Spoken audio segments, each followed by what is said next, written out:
বাইরে কুরকুরে ভিতরে নরম, এমন ফুলকপির পাকোড়া ইফতারে বা চায়ের আড্ডায় জমে যাবে বেশ। আসসালামু আলাইকুম সবাইকে। আজকে আমি বানাবো ফুলকপির পাকোড়া। খুব টেস্টি ফুলকপির পাকোড়া। তো আমি নিয়ে নিলাম ছোট্ট একটি ফুলকপি। তো ফুলকপি কেটে আমি ধুয়ে নিলাম। তো এখন আবার পানিতে একটু লবণ দিয়ে রেখে দিব 10 মিনিট মতন। তো পানি দিয়ে আমি 1 চা চামচ লবণ দিয়ে 10 মিনিটের মতো রেখে দিব। 10 মিনিট পর আবার ফিরে আসব। তো আমি ফুলকপিগুলি ধুয়ে নিলাম। এখন আমি এগুলোতে মশলা দিয়ে নিব। দিয়ে দিব আদা বাটা, রসুন বাটা, মরিচ গুঁড়া, হলুদ গুঁড়া, ধনিয়া গুঁড়া, তারপর দিব জিরা গুঁড়া। পরিমাণ মতো সব কিছু দিয়ে তারপর দিয়ে দিব আমি গোলমরিচ গুঁড়া, লবণ, আধা কাপ ময়দা। ময়দাটা দিলে কিন্তু ভালো লাগে, আটা দিয়ে দিলে তেমন একটা টেস্ট ভালো আসে না। আমি ময়দাই দিলাম আধা কাপ। তারপর ধনিয়া পাতা কুচি দিলাম। তারপর দিয়ে দিব টমেটো সস, দিয়ে একটু মেখে নিব।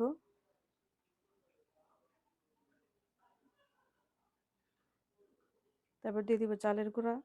কর্নফ্লাওয়ার থাকলে কর্নফ্লাওয়ার দিতে পারেন, আমি চালের গুঁড়া দিয়েছি। চালের গুঁড়াটা দিলে মুচমুচে হবে বাইরে থেকে। তো আমি ভালো করে মেখে নিব। এখন একটু ভালোভাবে মাখতে হবে যেন ভিতরে মশলাগুলো ঢুকে। মেখে আমি 5 মিনিট রেখে দিলাম। 5 মিনিটের জন্য আমি রেস্টে রেখে দিব। তো 5 মিনিট পরে ফিরে আসলাম। এখন দিয়ে দিব কড়াইয়ে তেল। তেল দিয়ে আমি একটা একটা করে দিয়ে দিব ফুলকপিগুলি।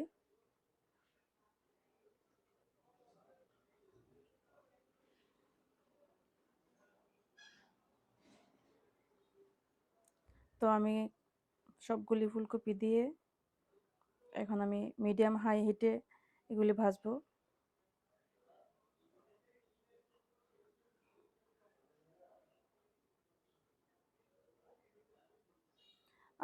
আগুনের আঁচটা বেশি দিলে পুড়ে যাবে, আবার বেশি কম দিলে একদম ফুলকপির ভিতরে তেল ঢুকে যাবে। তো এই জন্য আমি মিডিয়াম হাই হিটে চুলাটা রাখবো।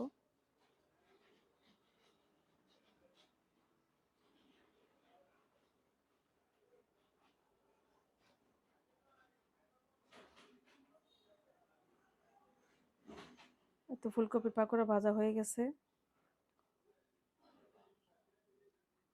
এখন আমি এগুলি নামিয়ে নিব। দেখেন কি সুন্দর কালার হয়েছে।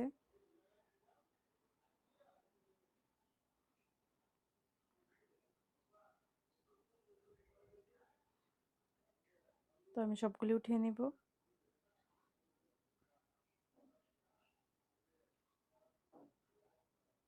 টিস্যু দিয়ে আমি রাখলাম যেন তেলটা চুষে নেয় টিস্যুটা।